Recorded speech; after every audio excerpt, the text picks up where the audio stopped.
രാവിലെ ബ്രേക്ക്ഫാസ്റ്റിന് ഇഡലിയും ദോശയും ഉണ്ടാക്കുന്നുണ്ട്.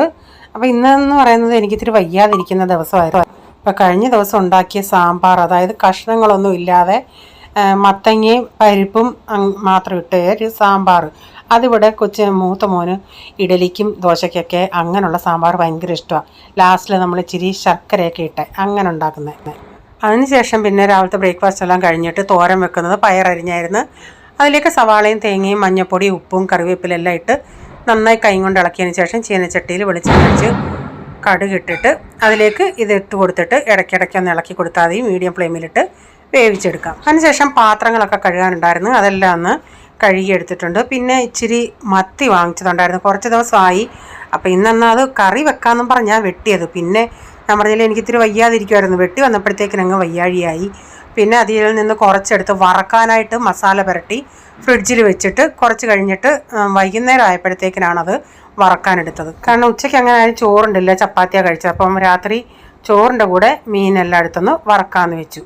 അപ്പോൾ ഇന്നത്തെ മോരുകറിയൊക്കെ ഇരിപ്പുണ്ട്. അപ്പോൾ തോരനും മീനും മോരുകറിയും അപ്പം റെഡിയായിട്ട്. അപ്പോൾ എനിക്ക് വായിക്കൊന്നും രുചിയില്ലാത്തതുകൊണ്ട് ഞാൻ ചിന്തിച്ച് ഒരു ഓട്സ് എഗ് ദോശ ഉണ്ടാക്കാമെന്ന്. അപ്പോൾ ഞാനൊരു 2-3 ടേബിൾ സ്പൂൺ ഓട്സ് ഇത്തിരി പാലിൻ്റെ അകത്ത് ഒഴിച്ച് ഒന്ന് കുതിർത്ത് വെച്ചിട്ട് അതിലേക്ക് ഒരു ഇച്ചിരി ഉപ്പുകൂടി ഇട്ടാൽ കുതിർത്ത് വെച്ച്. അതിനുശേഷം എൻ്റെ കയ്യിൽ വെജിറ്റബിൾസ് ഒന്നും ഇല്ലായിരുന്നു, ഞാൻ സവാള മാത്രമേ ചേർത്തുള്ളൂ.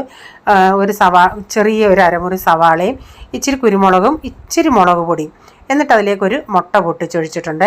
നിങ്ങൾക്കിപ്പോൾ ക്യാപ്സിക്കം ക്യാരറ്റൊക്കെ ചേർക്കുകയാണെങ്കിൽ കുറേയും കൂടെ ടേസ്റ്റ് ആയിരിക്കും.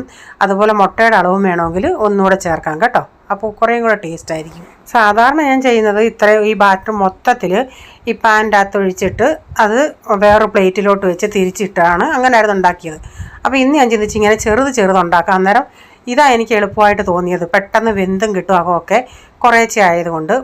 മറ്റേതാണെങ്കിൽ ഇത്തിരി സമയം എടുക്കും അകമൊക്കെ വേവാനായിട്ട്, മൊത്തം കൂടെ ഒരുമിച്ചൊഴിക്കുമ്പോൾ. അപ്പോൾ ഞാൻ പാനിൽ ഇച്ചിരി ഓയിൽ തേച്ചിട്ട് ഒരു തവി മാവ് ഇങ്ങനെ ബാറ്റർ ഒഴിച്ചിട്ട് അത് ഇച്ചിരി ഒന്ന് പച്ചപ്പ് അതിൻ്റെ മുകളിൽ മാറിയുണ്ടേ ഇങ്ങനെ തിരിച്ചിട്ട് സൈഡിലൊക്കെ ഇച്ചിരി ഓയിലൊന്ന് സ്പ്രെഡ് ചെയ്ത് കൊടുത്താൽ കുറേയും കൂടെ നല്ലതായിരിക്കും. താല്പര്യമുള്ളവർ ചേർത്താൽ മതി, അല്ലെങ്കിൽ ഹെൽത്ത് ഇങ്ങനെ നോക്കണമെങ്കിൽ അത് ചേർക്കുന്നുണ്ട്. ഇച്ചിരി ഓയിൽ ഇങ്ങനെ സ്പ്രെഡ് ചെയ്യുമ്പോൾ അത് പെട്ടെന്ന് നമുക്കൊന്ന് ഇളകി കിട്ടും. അപ്പോൾ ഞാനിങ്ങനെ 3 എണ്ണം ഉണ്ടാക്കി കഴിക്കാനിരുന്നപ്പം കൊച്ചവൻ വന്ന് ചോദിച്ച് അവനും കൊടുത്തോണ്ടേ അവനും അത് ഇഷ്ടമായി. അപ്പോൾ ഈ ഡയറ്റൊക്കെ നോക്കുന്നവർക്ക് ഇത് നല്ലതാണ് കേട്ടോ, വെജിറ്റബിൾസൊക്കെ ഇട്ട് ഉണ്ടാക്കി കഴിക്കുകയാണെങ്കിൽ നല്ലതാണ്. അപ്പോൾ ഈ വീഡിയോയുടെ ഫുള്ളായിട്ടുള്ള വീഡിയോ ആർക്കെങ്കിലും കാണാൻ താല്പര്യമുണ്ടെങ്കിൽ ഞാൻ ബിജീസ് കിച്ചൻ ചാനൽ വ്ലോഗിലിട്ടിട്ടുണ്ട്. അപ്പോൾ ഇന്നത്തെ വിശേഷങ്ങൾ ഇതൊക്കെയായിരുന്നേ.